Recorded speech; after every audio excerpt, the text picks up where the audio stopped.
Everyone, আসসালামু আলাইকুম। কেমন আছেন আপনারা সবাই? আশা করি সবাই ভালো আছেন। চলে এসেছি একটা নতুন ব্লগ ভিডিও নিয়ে। তো আমরা রেডি হয়ে গেছি সেহেরি খেয়ে। আজকে হচ্ছে শেষ সেহেরি আমাদের, কারণ রোজা নাকি 29টা হবে। সৌদি আরব হচ্ছে আগামীকালকে ঈদ, এই কারণে। তো আমাদের কিন্তু পরশুদিন ঈদ।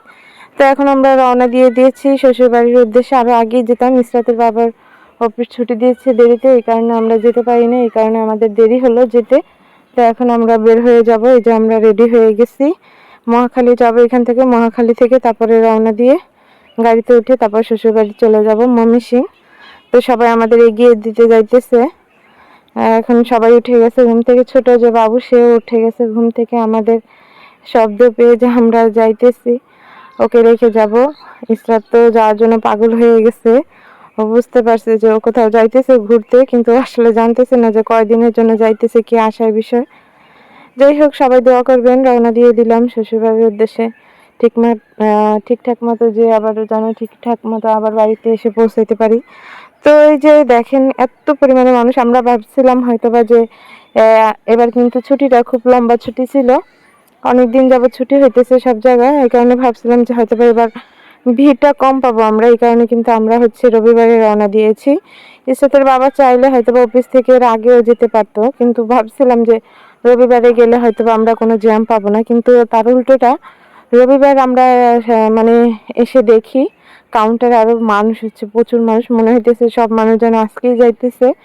তো আমরা যে গাড়িতে যাওয়ার কথা ছিল ওইখানে আমরা টিকিট পাই নাই, এই কারণে আমাদের একটা মানে অন্য গাড়িতে উঠতে হয়েছে, যার কারণে আমাদের অনেক ভোগান্তিতে পড়তে হয়েছে। কারণ ওই গাড়িটা ভালো ছিল না, একটুও ভালো ছিল না, কোনো সার্ভিসই ভালো ছিল না।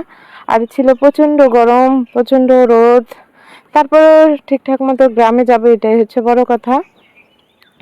আজকে হচ্ছে শেষ রমজান, আগামীকালকে ঈদ। আমাদের যেভাবে হোক আজকে বাড়িতে যেতে হবে, না হলে বা যদি সময় থাকতো তাহলে আমরা চলে যেতাম ব্যাক করে বাড়িতে, দরকার হলে একদিন পর আসতাম। কিন্তু যেহেতু আগামীকালকে ঈদ, এই কারণে আর আমরা গেলাম না। তো এই যে গ্রামের দৃশ্য, গ্রামের ভিউগুলো দেখলে আসলে খুবই ভালো লাগে। বছরে 2-3 বার দেখা হয় ভিউগুলো, আর দেখা হয় না আসলে। শহরে তো এই জিনিসটা আমরা অনেক মিস করি।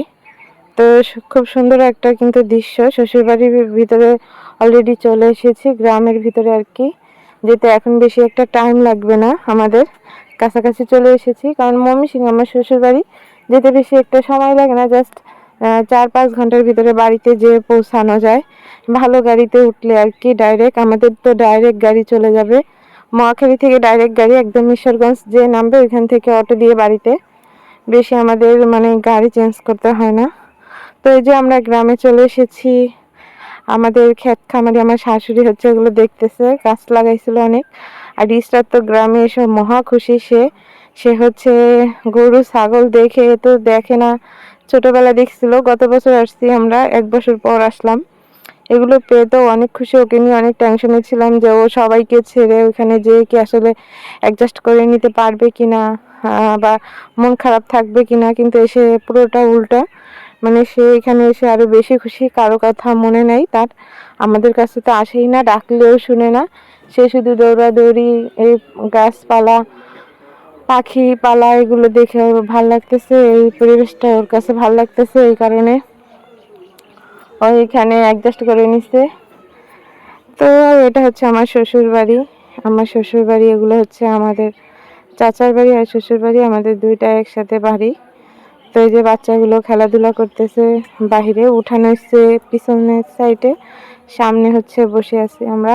এখানে আমাদের একটা জাম গাছ আছে, সেই জাম গাছ তলায় আমরা বসে থাকি। তো আজকে আমার শ্বশুর বাড়িতে হচ্ছে শেষ ইফতার করব। তো শেষ ইফতারে আমার শ্বশুর বাড়িতে কী কী আয়োজন করা হয়েছে চলুন দেখি। এখানে অনেক কিছু আয়োজন করা হয়েছে, এগুলো হচ্ছে আমার যা যে আছে সে এগুলো সব রেডি করেছে। কারণ যেহেতু আমরা ক্লান্ত শরীর নিয়ে এসেছি, আমরা কিছু করতে পারিনি, তো এগুলো করেছে। আর ইসরাতের বাবা, ইসরাতের চাচা, ওরা হচ্ছে অনেক কিছু কিনে আনছে আসার সময়। তরমুজ আনছে আমার দেবরে, তারপরে বেল হচ্ছে আমাদের গাছে হয়েছে, সেই বেল দিয়ে শরবত বানানো হয়েছে। তো এই আমাদের হচ্ছে শ্বশুরবাড়িতে লাস্ট ইফতার আজকে।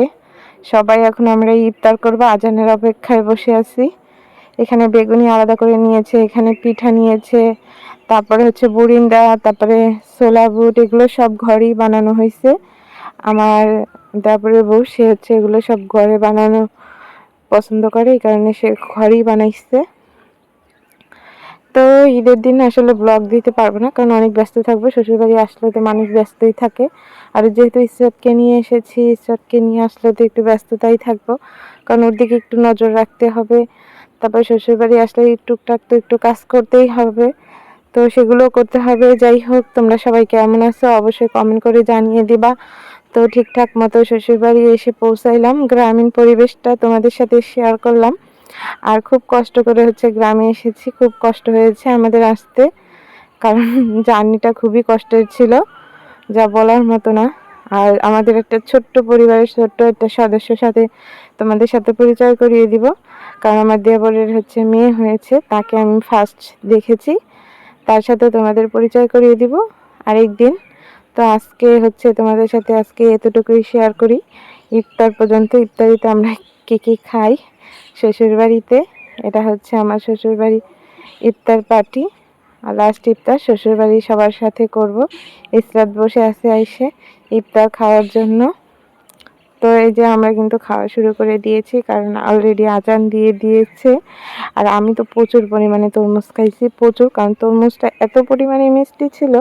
আর যেহেতু প্রচুর গরম ছিল, প্রথম প্রথম রমজানে অতটা গরম ছিল না, কিন্তু লাস্ট রমজানে হচ্ছে এত পরিমাণে গরম লাগছে, যার কারণে কিন্তু খুবই মানে পিপাসা লাগছে, পানির পিপাসাটা, যার কারণে হচ্ছে তরমুজটা হচ্ছে সবার কাছে স্বাদ লাগছে। আর আমি আজকে রোজাটা আসলে রাখতে পারি নাই, কারণ আমার প্রচুর বমি করেছি। আমি 28টা রোজা কমপ্লিট করছি, 29টা রাখছিলাম, কিন্তু বমি করার কারণে আমাকে ভেঙে ফেলতে হয়েছে।